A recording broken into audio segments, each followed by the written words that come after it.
Welcome, Internet, to the first new episode, the first new video that I've actually had in a while. For those of you who don't know me, my name is Jamari, but I prefer to go by many other names. But for right now, those other names aren't important. All right. What is important is my name is Jamari, and oh, you're not gonna believe it.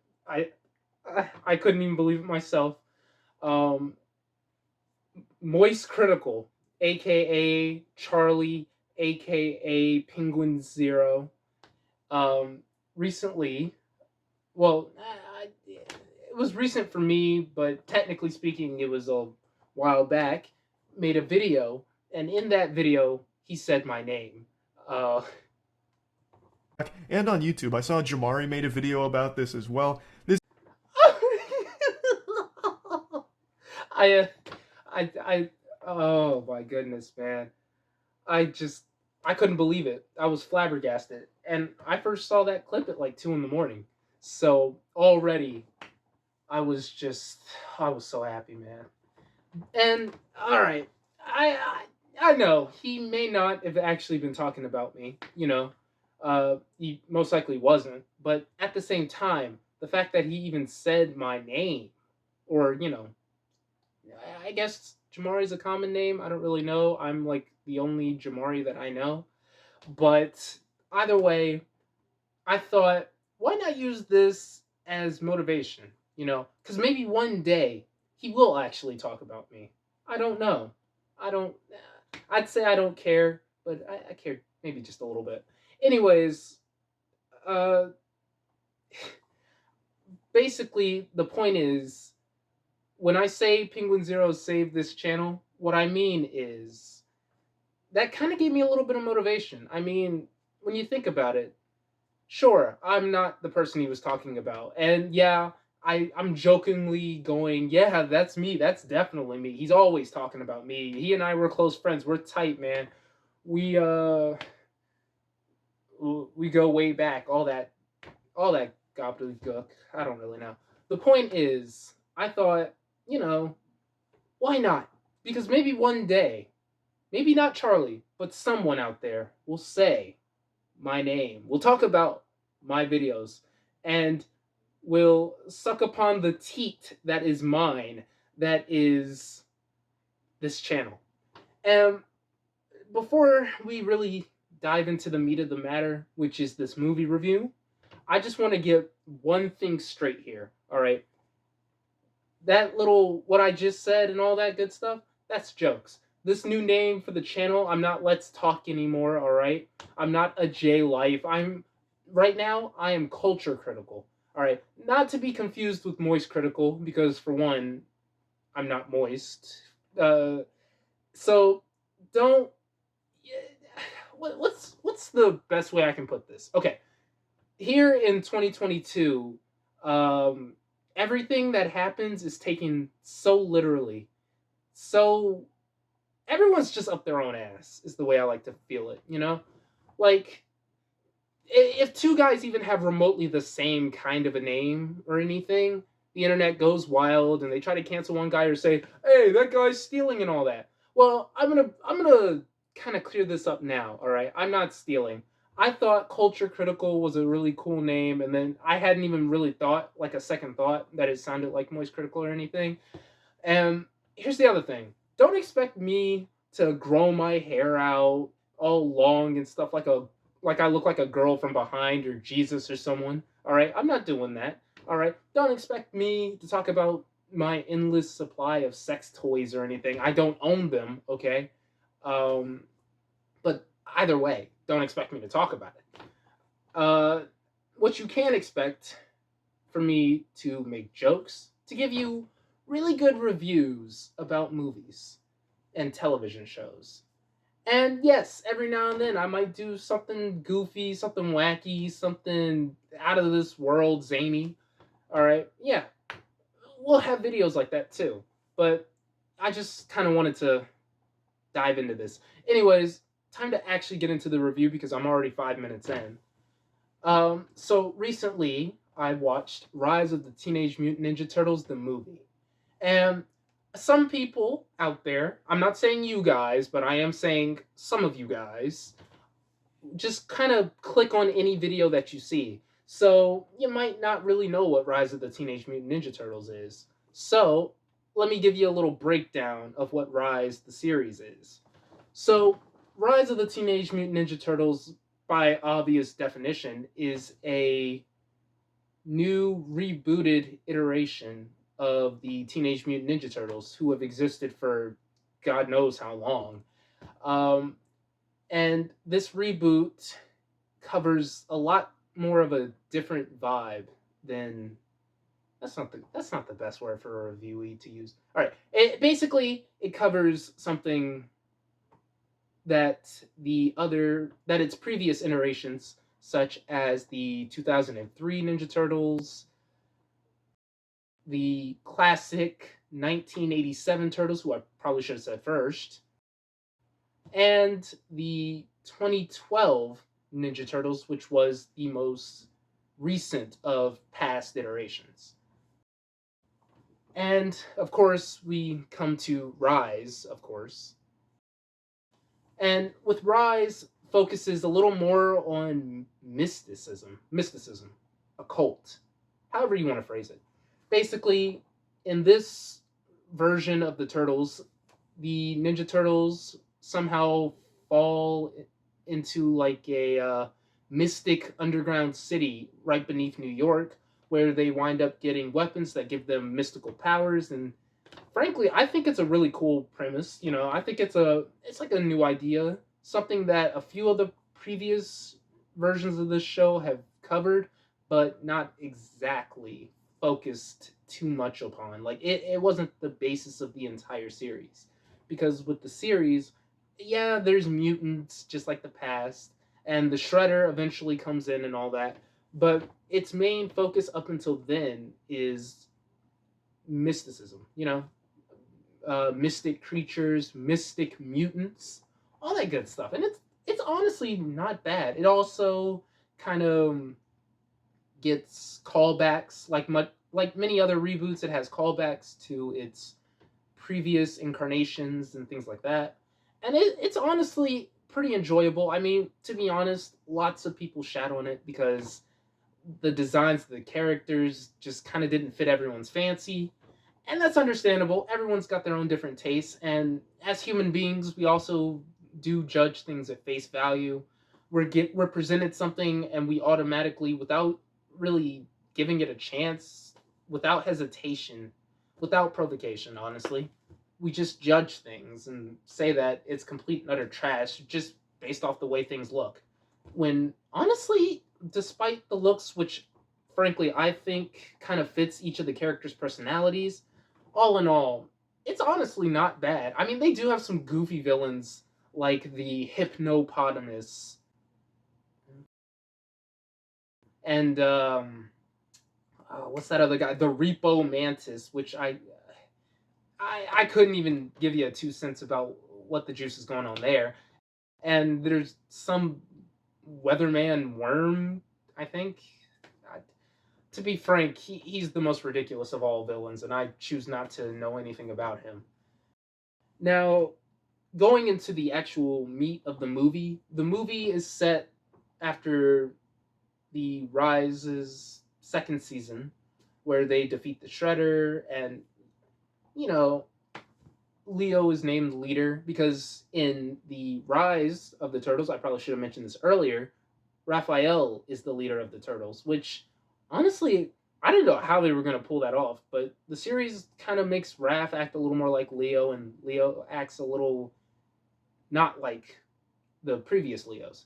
Anyways, the movie is basically set after that, and basically, I mean, you can look up the synopsis online, but you came to me for this, so you're gonna let me explain this. You're gonna sit there and you're gonna let me explain this. All right. So basically, the movie is Casey Jones comes back from the future to warn the turtles about the upcoming Krang invasion. And that seems like it's anything normal turtles.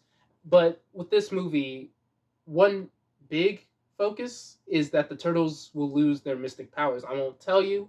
I highly encourage you watch the movie because letting you know they're gonna lose their mystic powers isn't really a spoiler. It's basically in the synopsis, but telling you how it happens would be a spoiler, and I'm really edging away from the points. Um, so first off, I'm going to talk about really what I liked about the movie, which was basically everything. All right. So obviously the rights to the Ninja Turtles are owned by Nickelodeon, and for some like I don't know what it is, but anytime Nickelodeon sponsors a movie that showcases on a different platform, like the Teenage Mutant Ninja Turtles versus Batman movie it was like the first PG-13 Nickelodeon movie ever, and it had like swearing, things like that. It was kind of cool. And with Rise, there's not really swearing that you can really piece together, but there is one aspect that Nickelodeon and honestly most cartoons these days, I'm not talking about our early 2000 cartoons, which are awesome, like Billy and Mandy, Ben 10, all that good stuff. Instead, uh, newer cartoons like Owl House and all that weird stuff. Basically, one big thing that this movie has that newer cartoons doesn't have is blood, and you don't see too much of it, but you do see it, and it caught me off guard because I didn't expect something like that to come from Nickelodeon. Anyways, moving on with my points. So this movie is a bit of a grittier, darker version of what the Rise show has. So apparently, with modern reboots of classic TV shows, today's I guess I can say today's culture prefers to kind of make it all goofy, cartoony, where they're making jokes and they're all about relevance, man. Flossing and I'm all cool and I don't know how to describe it other than douchey, but Frank like Rise had that, but at the same time it actually had decent jokes and oh my god! But when I we'll get there. All right, there's one thing I do want to get to after I talk about the premise. Like I like the story. The story it's really good. Like I said, it's darker, it's grittier, it's something that you wouldn't have expected from Nickelodeon. Next, I want to talk about the designs. Like the designs of this movie were crazy. I've never seen 2D animation go that hard. Watching fights in Rise of the Teenage Mutant Ninja Turtles is like watching anime. All right, it's like watching Naruto, like taijutsu fights in Naruto. It's like watching that, and it's actually really crisp, really amazing. I'd show you them, like I'd show you clips, but right I'm right now I'm trying to figure out how I can show clips and not get copyrighted because YouTube is apparently up everyone's ass about copyrights and things like that. So maybe like in another review I'll show you some stuff and I might make a callback to this video, finally give you a little taste of Rise, but uh, I'm I'm really drifting off from the point. This green light's got me. This green light's got me, man. But we're talking about turtles, and turtles are green, so green light. Um, but where was I? Oh, right, designs. Basically, the entire movie was just. It was like a spectacle to watch. It was honestly very. Whoever animated that movie needs anything higher than a raise. All right, like they need a rise, if you know what I mean. Haha, terrible joke. Anyways, the animation amazing. It's god tier. It's chef's kiss. But honestly, when you come to a review, you don't want to just hear about the animation and how awesome it looks, which honestly plays a really big factor. But coupled with the story. And honestly, this movie actually had me at the edge of my seat because uh, usually when I watch things, I can always kind of predict what's gonna happen next. It's both a blessing and a curse. And honestly, like in today's media culture, TV shows, movies, everything, it seems like it runs about the same as anything else. And when you have like a animated kids movie these days, I go kids because this movie does not seem like it was made for kids. I mean, I mean, yeah, Rise of the Turtles was made for kids, but the movie itself, I think, was more so for like older fans because it paid a lot of homage to past things from the Ninja Turtles lore and all that good stuff. Anyways, all I have to say is this is a definite movie that I think everyone should watch. Like everyone of all ages. I know I said it's not technically really centered at kids, despite the show being centered for kids. But it's still really good. Uh, honestly, I don't have a meter system or anything. Like my own little movie critic system yet. I'm still, that's still in development. But basically, this movie to me is a 9.5 out of 10. Like I thoroughly enjoyed this movie. I did have like a to me there were a couple plot holes, like plot hole lines in there and whatnot. And frankly, I thought the movie felt shorter than it actually is, but honestly, it's still really worth the watch. Um, I highly encourage anyone watching this review. If you're not even a fan of the Ninja Turtles, I say watch it because watch it purely if you love darkish stories. Like it's not like dark like everybody's dying, but it's that nice balance between dark and lighthearted, almost kind of sweet, because yeah, there are some lighthearted points in the movie, and there's actually one thing that modern TV, like, I should have mentioned this earlier. One thing that modern TV shows and stuff fail to really focus upon is life lessons. Like they always more so focus on swag and all that good stuff, stuff that little kids love. But honestly, when we were kids, people about my age, things like that, I like the shows. They were always entertaining. They always had the action that we wanted. And it wasn't like we were watching PBS Kids where we were learning math or learning to write English or some shit like that. But rather, we're watching a good story that we couldn't comprehend when we were like teething and shit like that. But more so when we were in our teenage years, our tween years, things like that. We kind of understood story a little bit, how crisp, cool animation is, things like that. And of course, we also focused upon life lessons because life lessons are well a part of life. And frankly, there are some really decent lessons in this film. And basically, I encourage anyone watching this video to watch that. And that's my 2 cents about this movie. And I will let you all know my next review won't be this long, but that's life. Anyways, see you guys.